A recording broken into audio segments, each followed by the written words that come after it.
Hello and welcome to HITMC, where we love talking about the latest strategies, news, and insights from the world of healthcare marketing.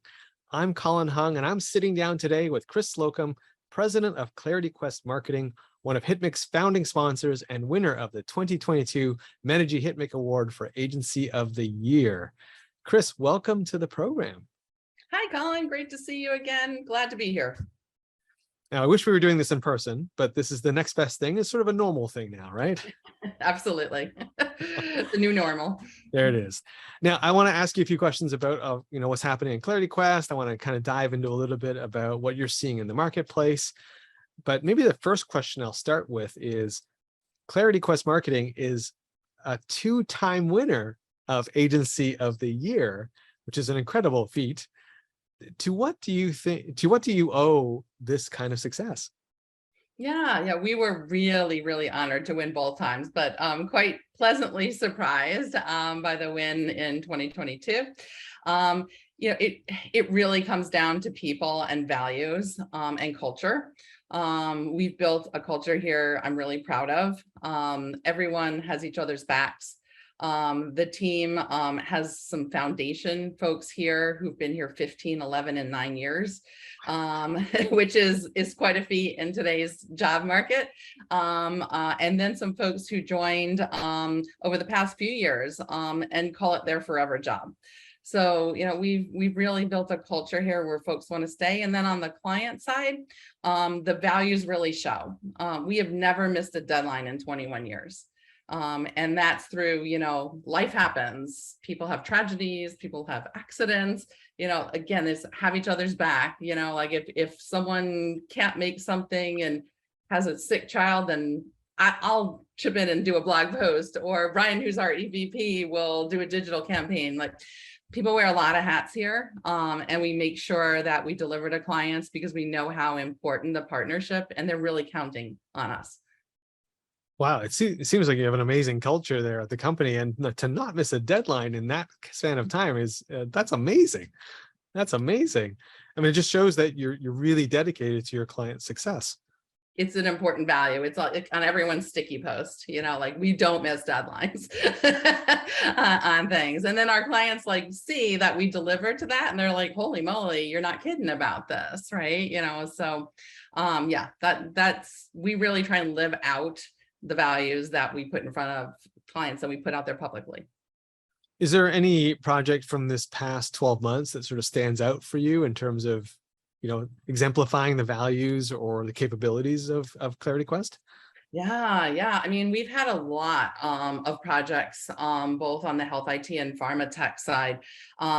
We've had a few where websites, were getting delayed because client review cycles and the CEO gets involved at the last minute and things like that. And our team always strives to, still deliver by the deadline, or be really clear about why, when we can deliver based on when a client gets feedback to us.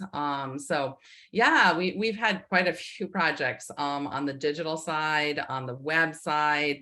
We're working with, some clients who are in very robust startup kind of cycles a lot of times, and things change, like Fathom doing some really unique things in AI coding and revenue cycle management. And the team really always strives to make sure we're delivering quality and on time and on budget.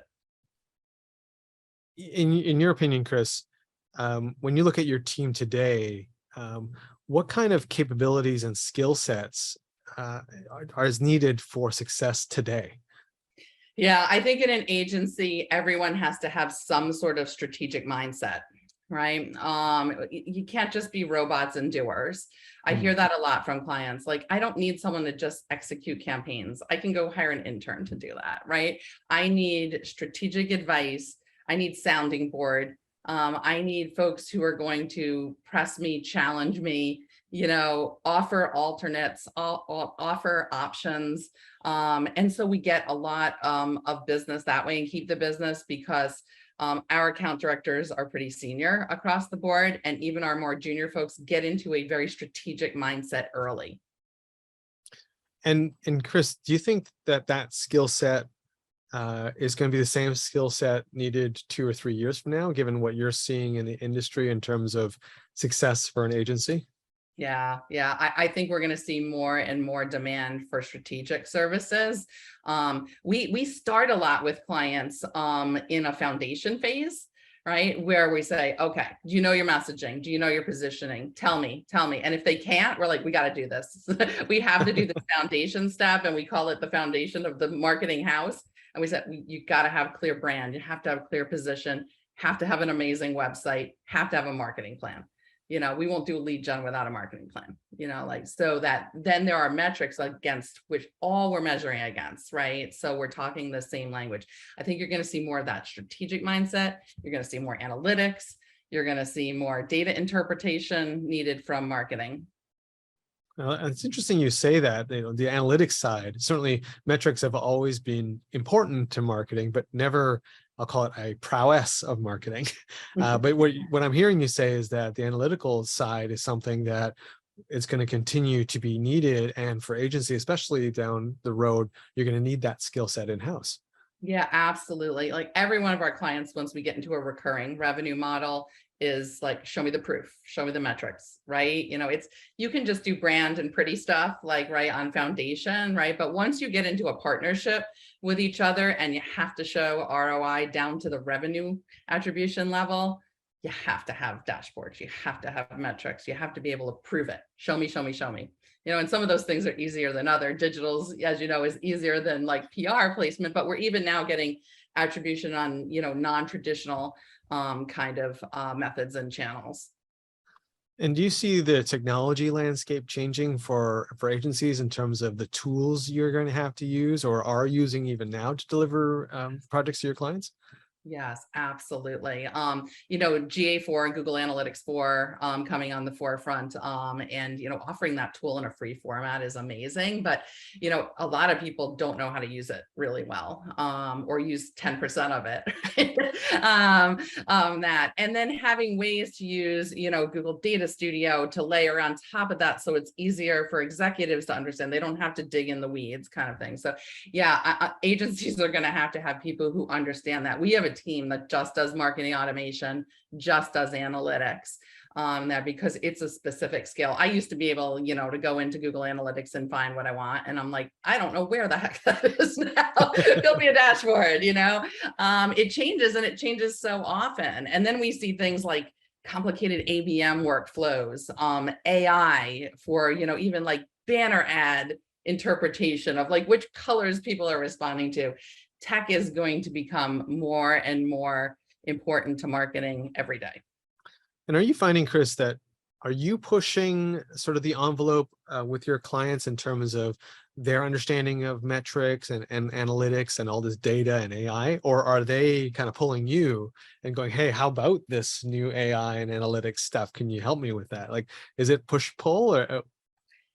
There's a couple, I would say 10% of the market that really knows their stuff. And they're not always on the larger side, as you might suspect, right?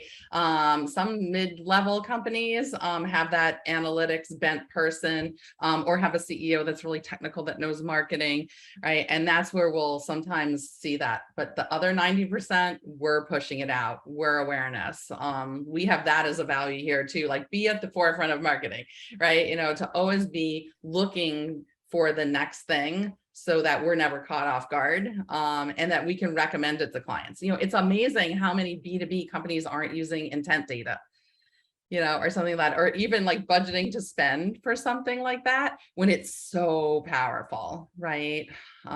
Especially as you start going towards the ABM route. But even if you're doing ABM kindergarten light, intent data can be really, really powerful to see who's finding your brand. Well, it sounds like that's an added value of going with agencies like ClarityQuest and others, where you're helping to move the company forward in terms of its understanding and use of marketing techniques and strategies and frankly data. It sounds like. Yeah. Sometimes it's kicking and screaming. Sometimes it's like, oh, I get it, but the CEO won't give me budget. But oftentimes we keep working it. We keep working it. We keep showing the value. We show use cases, and then we show what other clients are doing without naming names and saying, look what's happening over here, and look what you could be doing too. And they're like, okay, let's do a pilot. Let's try this. So it's a slower process, as a lot in healthcare marketing is, but it's happening. Pharma tech, on the other hand, is a little bit more modernized, I'd say, in terms of their approach. They have more money to throw at it, frankly, and because they've been so involved in more the B2C side, and in pharma out. There's more understanding there of the tools that marketing can bring to bear. Well, since you brought it up, I have to go there. Budgets. Let's talk a little bit about budgets. You talked about there having the need for an internal person to go and justify the budgets to an executive and the senior leadership. Have you seen any changes in terms of how people are going about justifying marketing spend, or in terms of what data they need or backup they need to go and get that money? They seem to need a lot more justification from us about prove it, tell me why, why do I need a marketing plan is a question I get. And Colin, I'm writing a book. It's taking like 5 years to write this book, but I'm like, there's a whole chapter on like why you need a marketing plan. Because we found the companies that do the plan, like 80% of them succeed, whereas only 20% of them succeed who just like try and wing it. Right. So yeah, it's interesting because there's different mentalities, and there's clients who come to us and they say, I want a plan. And I'm like, hallelujah.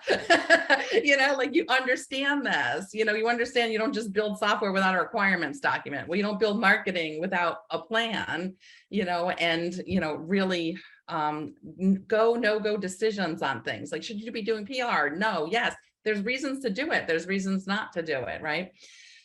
So yeah, we're starting to see need for more justification. And I think that comes in this slight recessionary environment. Like, why should we be doing marketing? Why shouldn't we cut marketing? And then we're seeing less on the good side of people who just duplicate a budget from last year. I'm just going to duplicate the budget and throw it in again this year. They're really looking at line items. That's good. Well, that's exciting, because that's never a good idea to kind of take what you did last year and just kind of say, we're just going to do more of the same. Yeah, I always go to them and say, are you going to do the same in revenue? I don't think your board would be happy with that, right? So if you got to make another 10 mil or 100 million this year, like, what is the marketing budget to support that delta that's needed? Now, we were talking before we got on air about, how the Great Resignation is impacting marketing in general, and how a lot of people who used to be at agencies or used to be in-house at companies have now decided to go off and become independent contractors. And hey, some of them are going to make a real go of it, and maybe one day will become, the agencies 2 or 3 years down the road. As someone who's been in the business for a while and run an agency of your own for a while, what advice would you give to someone like that who's just kind of getting started down this road? Yeah, the first 2 years will be all roses and and happy, and you'll be getting referrals, and then year 2 gets really tough, especially if it's a recessionary environment, right? And then so that year 2 to 5 is when you really have to buckle down. You really have to look at outbound and inbound for your lead generation. And if you can make it to 5, then you're usually golden, right? But partner. We have a lot of we have some contractors who partner, with us, and then are doing something that came through referral. Always be talking to folks like you who know the industry, who are networked. I just opened up your whole email, Colin. Sorry. But yeah, network through organizations like HITMC and Bio, and folks like that, because you never know where you're going to get your next deal from. And, there'll be those folks who decide like, oh, I love this. This is perfect for me. And those are like, oh, I hate going out and getting the next lead. That's just a drag. I want to go back under an umbrella. And I think you'll see a combination of that. You're definitely not wrong. I mean, it's sort of like the journey of any independent contractor, right? Like when you're in the middle of doing and fulfilling, it's amazing. But then for some, it can be quite daunting to go, oh, when those have dried up, what's next? And that's when you realize you should have been building your pipeline and connecting and doing all those things so that you can roll right onto the next project. Yeah. And I'll say, like SEO, and LinkedIn, make sure you got a robust website that makes you look bigger than you are, even if you're one person in your basement, and have a robust SEO program, content, and get out there on LinkedIn. And if you do all those things, you're going to succeed. I started as an independent contractor, and be careful what you wish for. You might end up with 22 people, one day. So yeah, I think there's journeys that are fit for everyone. And there's those folks who are going to decide it's for them. A lot of folks don't like working on their own. They decide it's pretty lonely, and then want to get more involved with groups or go back under a W-2 kind of umbrella. And then there's those who love it. Like, I would never go back. I never want to drive to work again. I never. Right? I get asked this question a lot. I've never faced this, so I have to ask you, at what point did you realize you need to hire someone else? Like, what's sort of that magic where point? Was it a breaking point? Was it more just a realization, man, we can increase our revenue if I had 2 people rather than 1? Yeah, I mean, someone sat me down at one time, a really good advisor, and said, Chris, you'll only make as much money as you have hours, as long as you're on your own. The minute you have people under the umbrella, you're off playing golf and they're making money for you. You're on vacation, you're still making money, right? So that, and also, just getting to a particular demand point where it didn't make sense to have just contractors anymore working with me. There was enough demand and in-house recurring revenue that it made sense to bring people on, and it's more fun, and there's much more brainstorm that can happen. And so first hire was actually employee number 1, who is still with us. He's our senior creative director, because I needed graphic design, and I had just moved to Ann Arbor, Michigan, didn't know a soul. Found him on Google because he had a great SEO profile as a contractor. And I eventually convinced him to leave his job and join us, and not just be a freelancer anymore. So yeah, that's the funny story of that whole thing. Wow. Still here. What a great story. And it is different for a lot of people. I've heard some have just reached a breaking point where they were failing to live up to the client requests and just realized, hey, I need somebody. And others who kind of came to the realization that you did, where, hey, I can continue to grow and can work on other aspects of my business while this other person with different skills can fulfill this side of things. And that snowballed into second, third, fourth hire, and then they were off to the races. Yeah, I was never going to be a graphic designer. I knew that from day one. Casey, our creative director, reminds me every day when he goes back on Time Machine and looks at the first website and has a really good laugh. I was like, that is not my forte. I have fortes, but that is not one of them. So design and that creative visual definitely needed help from the get-go there. Chris, final couple questions here. What's next for Clarity Quest? What have you got planned over the next few months and few years for the company? Yeah. So we're really, really growing our PR team, which is exciting. PR has always been an ancillary service to digital that we had here, but we've just seen so much demand for it grow in the past 2-3 years, especially since COVID. I think a lot of trade show budgets went towards PR and are not going all the way back into trade show. So the demand for PR has been through the roof. So we are really, really building that side of the business out. We're building out video and interactive content more, and then continuing to progress our skills on the digital side and ABM, on some AI offerings, on things like intent data and Bombora and all those different platforms. So yeah, we're building out the team, actively hiring right now, and just looking forward to that, because we have some great clients that are both on the high end, like $2 billion companies, and then we have Series AV companies, and that's a really exciting mix because they're very different in how they approach things, but all of them are fabulous clients right now, doing some amazing work to bring therapies to patients faster, you know, getting over hurdles of pharma commercialization cycles, biotherapy kind of angles, the healthcare and health IT AI angle of all of that. So we're seeing some exciting things in therapies. And now the marketing and the solutions that we're helping clients with to market those into pharma or market those into health systems is kind of catching up with that. Sounds like it's never the same thing each day at No, I tell, that's one thing I tell people when they interview, you will never be bored. We're learning something new every day. And Chris, where can people go to find out more information about Clarity Quest and perhaps, you know, sign up for one of these jobs that you have open? Yeah, absolutely. They can go to clarityqst.com, clarityqst.com. We have a careers page if they're interested in jobs. We also have a newsletter. Sign up if they're interested in our content. Amazing. Thank you so much for your time and all the information you shared, Chris. It's very interesting getting into the history of your company and how you got started and some of the things that you're seeing coming down the road in terms of trends. Thank you, Colin. It's been a pleasure as always. Hey, if you enjoyed this interview as much as I did, we'd love for you to subscribe, rate, and give us a review on iTunes, YouTube, or wherever you're listening and watching.